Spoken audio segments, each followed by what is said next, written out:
patience. Thank you for putting up with me. And thank you again for coming out to our little venue here. Because I swear we can't do these shows without you. So thank you once again.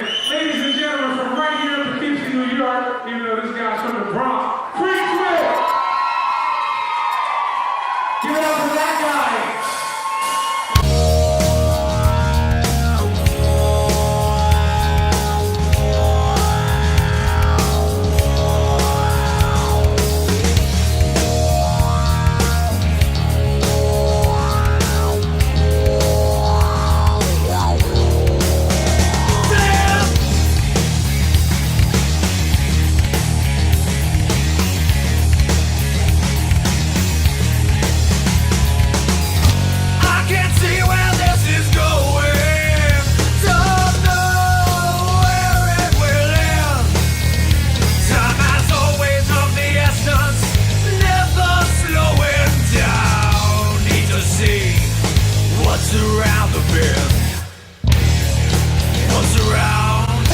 Get a nap, Peony, hold up now.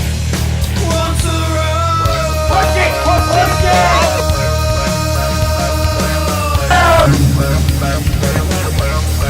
Once around. Bubbles going on all over the place.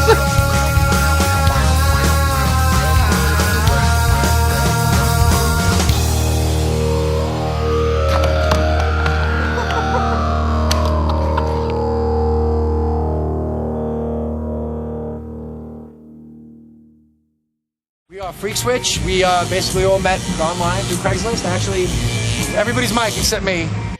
In 2008, the Hudson Valley would meet a new attraction, and this attraction would seize the moment and go once around again. For 10 years, Freakswitch has been performing hard rock music at select venues such as The Chance. From winning awards and opening for larger bands, all while dark times came for the band, nothing could change them from who they really are. Freaks who just so happen to be musicians that are passionate for what they do.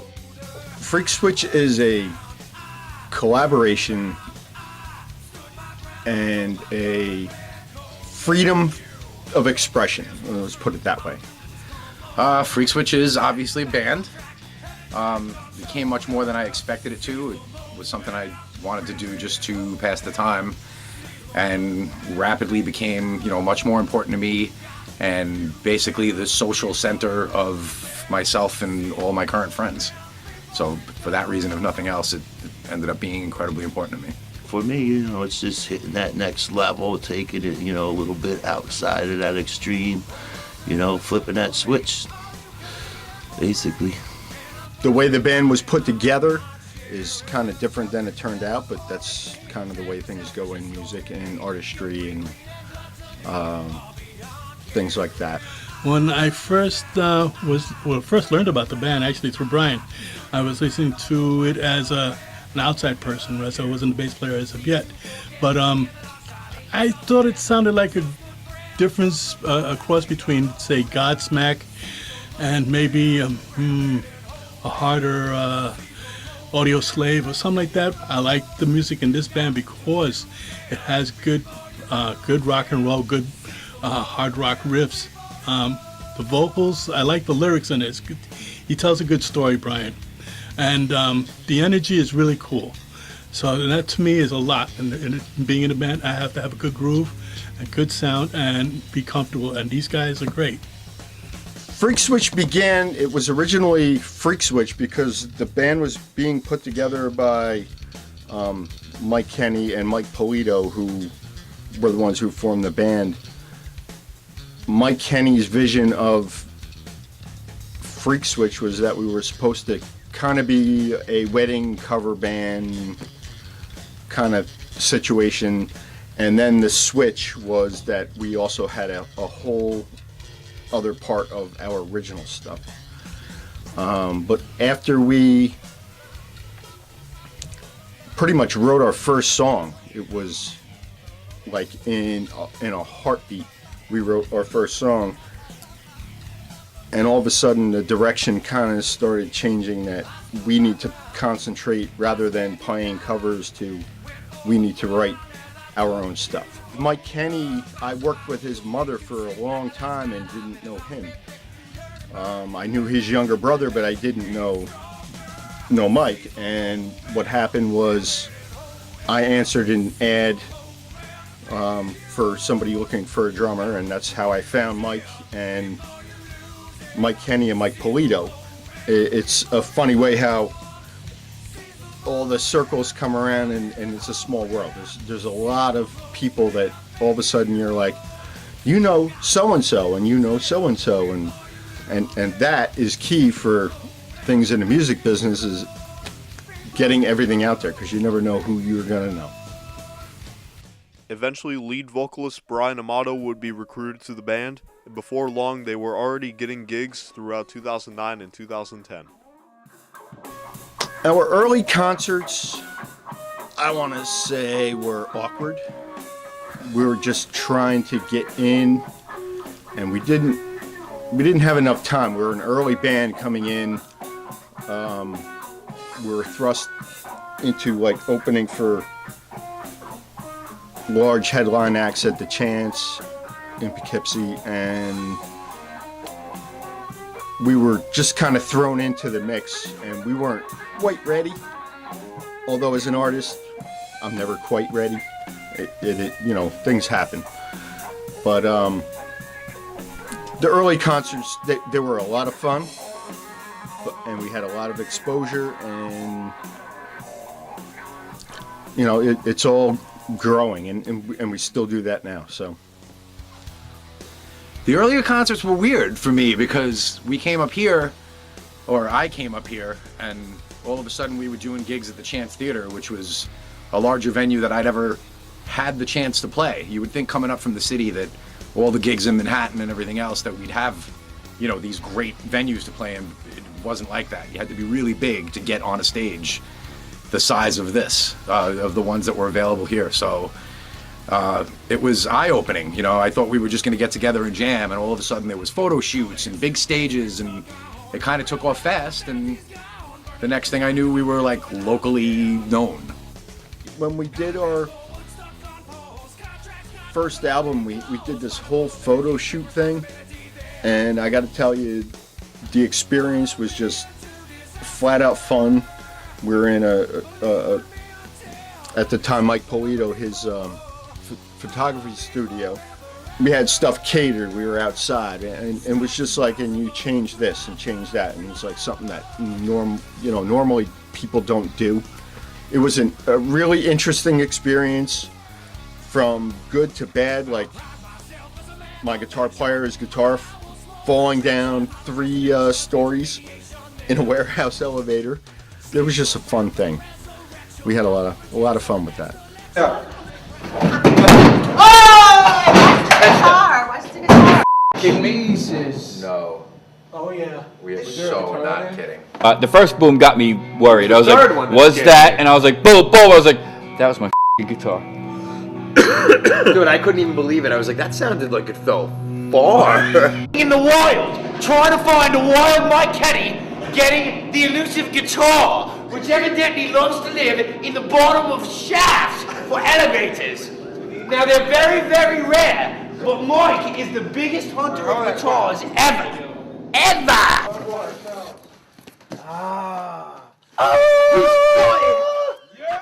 After gaining some exposure at several concerts, the band immediately went to work on their first album, Seize the Moment. We did what I've done in the past in the studio.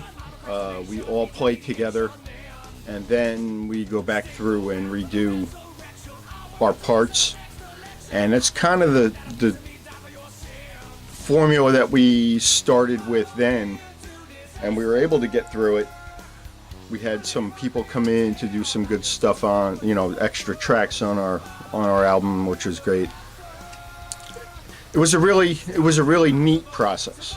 We had an engineer who since passed away named John McCormick. I forget the exact name of the studio. It was a couple of initials. And he was excellent. So he was a big help in getting it off the ground. I had done a couple of other demos, but there was a professionalism to this studio that I hadn't had before. So we just kind of quieted down and listened and did what we were told. And I think we ended up with an awesome product because of it. For all their hard work and success in the Hudson Valley, their accomplishments have not gone unnoticed. As a local act, you don't get so many awards. One of the good things we did was in 2010. We had done this for a 9/11 tribute, and we took the top honors of winning that battle, which was a nice thing. We were voted best band in Hudson Valley, both original act, adult act. They made it up for us, which was great. When we used to get introduced, if people decided to introduce us with that, the title just changed and changed and changed until eventually they were introducing us as winning the award for the Hudson Valley's best band, which was, slightly ridiculous, but in our hearts we sort of felt it was true. And other than that, we haven't accomplished much except some good shows, made a lot of good friends, fans that turned into friends. That's probably our biggest accomplishment, is getting a bunch of people who are now really close personal friends of ours that, just started out as people who liked the band.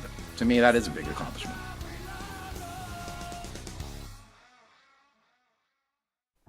Then in 2011, founding member Mike Polito decided to leave the band due to creative differences.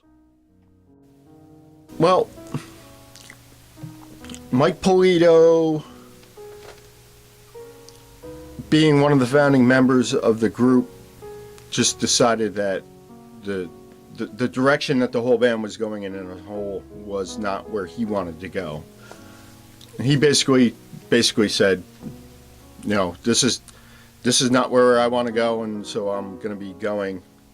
So really it came down to just, I would say, creative differences.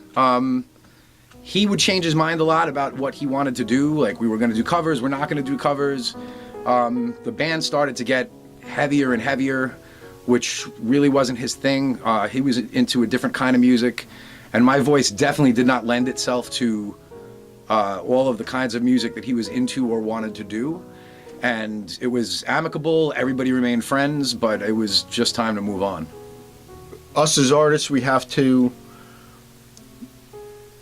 find what we want to do in it, otherwise there's no reason to do it. After Polito's departure, Dave Diaz was brought in as the replacement bassist. However, on October 21st, 2011, the band had suffered yet another blow that would devastate them. So on that day, our guitarist, who was the founding member of the band with Polito, and basically the heart and soul of the band, passed away unexpectedly of a heart attack. It was really rough. It's hard to talk about, but that moment where I got together with Scratch and now Dave Diaz, who was the bass player who replaced Mike Polito, we didn't know what we were going to do. It was hard to imagine going on without him. And for a couple of weeks, we just came in here and played those old songs over and over again without a guitarist until we knew that it felt right, and until we were able to realize that the last thing he would have wanted Freakswitch to become was a band that died with him. And for that reason, and on a daily basis, we plodded forward. So that day I lost my best friend, and now I do this every day so that his memory doesn't die with the band and the band doesn't die with him. That was a big deal because this band is not just a bunch of guys getting together as musicians, but we're a family. And at that point, even though I was the newbie in the band at that point, we got pretty close, and him passing was a shock. We weren't really sure what we were doing because we were, at that time, relying on him to be the leader of the band and do what they were doing. So we lost the two original founding members of the band at that point, and it was a difficult thing for me and Brian to come across that which way we were going and who's going to take command of the helm and how we were going to move forward. So I guess I want to say that from how it changed the band, it took it from one of the two original members and threw it onto our plate, which we in turn changed it into what it is today. After taking a brief hiatus in late 2011, the remaining members of Freakswitch would find a new guitarist in Bob Rob Dietz. It was an ad on Craigslist actually for a lead guitarist, and I thought I'd answer it. And I came out and did a audition with him. And so I got to know him, you know, just talking to him and getting to know him and playing with him. We had a few different guitar players try out for us, and two of them were great. Rob was one of them, and we ended up choosing Rob to join the band, and then the other runner-up kept asking us, you know, I want to play with you guys, I want to play with you guys, and we actually added another guitar player, and we added him for a small stint, but it just didn't gel out. We've added a keyboard player at one point, and that didn't work out. So it's kind of like this is the way that the band has to be. It was hard to find that difference between, you know, did we place an ad for a new guitar player, or did we place an ad for a new best friend? Did we place an ad for a new band leader, or did we place an ad for a guitarist? We told him to learn 3 songs. He learned 7 of the songs from what was out there on the internet. And he came in and he auditioned, and Dan pretty nearly nailed every song that he did. We ended up settling on Rob, who is technically a very different guitar player from Michael Kenny, and he's awesome. He's just a totally different style than Michael was. I wish I could have had them both in the band at the same time, because, oh my God, how cool that would have been. But we couldn't. I do think the music is better now. It's heavier, it's more of today's sound, and it's a move I'm glad we made, even though I hate the reasons we needed to make it. As of right now, the band is currently working on releasing new content in the near future. Currently, our sound has gotten a little bit heavier, and we're liking that, but we've also found other things which are going to be cool when it comes out. Well, the plans are just to really record our new stuff, some of which is our old stuff. We've got about 8 to 10 new songs, and our versions now of the songs that were originally written beforehand are so much different, again, so much more updated. This band is so much heavier, and we really want to record that. Hopefully, you know, we can move forward and change our sound, not too much, but a little here and there, just to switch things up and make it fresh, you know, adding different elements.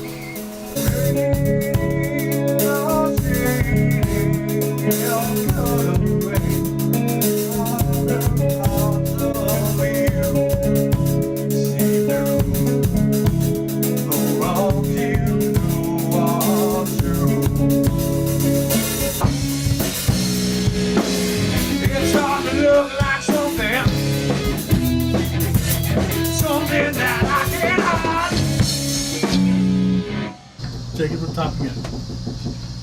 Yes. Yeah, man.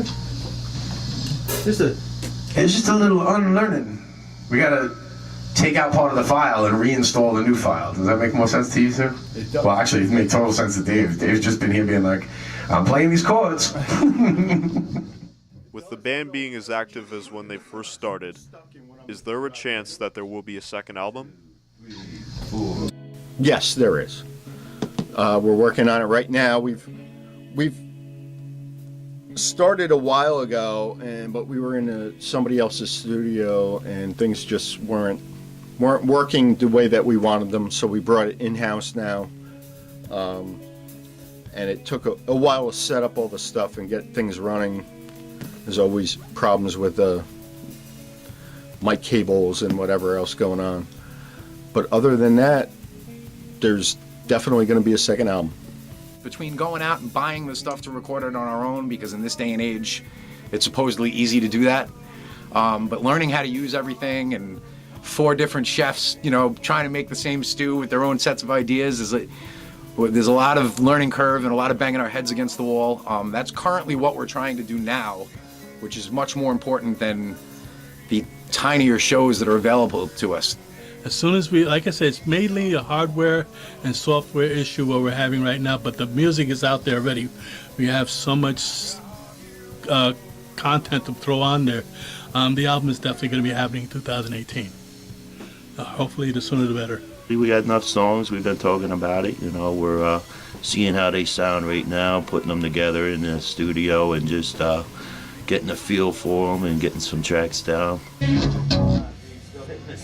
I am, but I'm still on course with what you want. Right. He's getting the change right. Put the change in. The scene has changed drastically. Most of the places we played in the beginning have closed down. There's not a lot of live venues left to do this anymore.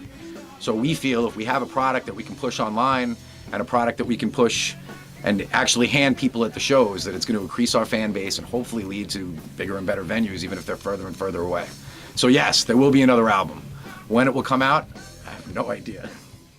With Freakswitch continuing in memory of Michael Kenny, the guys intend to carry on with a heavier sound and plenty of passion. We're not exactly young lads anymore. We all have our other lives with us. But me personally, rock and roll keeps me young. It's what I like to do. I like playing in front of people. I like being creative. I don't forget anything. It was a lot of fun. A lot of fun so far, definitely. Hopefully many more.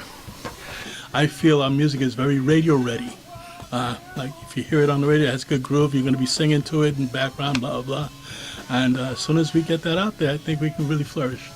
The journey that this has taken us on and the friends we've made, whether they be fans or people from other bands who did gigs with us, it's become the center of a lot of people's lives. And that is something that is the greatest gift you can get out of a band. It's the greatest gift you can get out of anything. Everybody needs something, whether it's bowling night or poker or board games or whatever it is that they get together with their friends to do. This is what we do. And we're happy to do it with 4 other people or 4,000 other people if we ever hit that point. But we're happy to do it in, a couple of hundred people at a shot when we get those shows. This band is all about having fun. We all want to be here. We want to play the music that we want to do. And we like people to enjoy it. 3, 5, 4, 4.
Thanks for recording.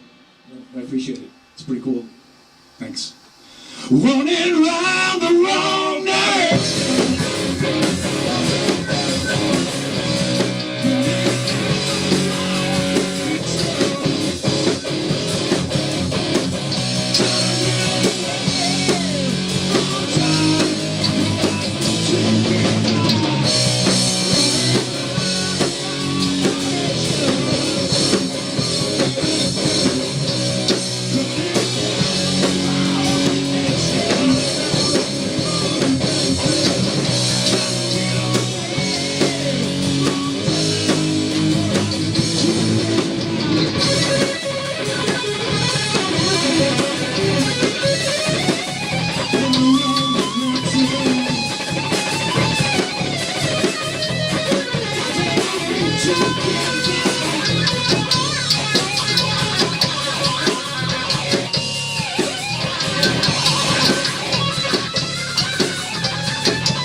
And this isn't a part of the interview, but why are you such Because I'm good at it.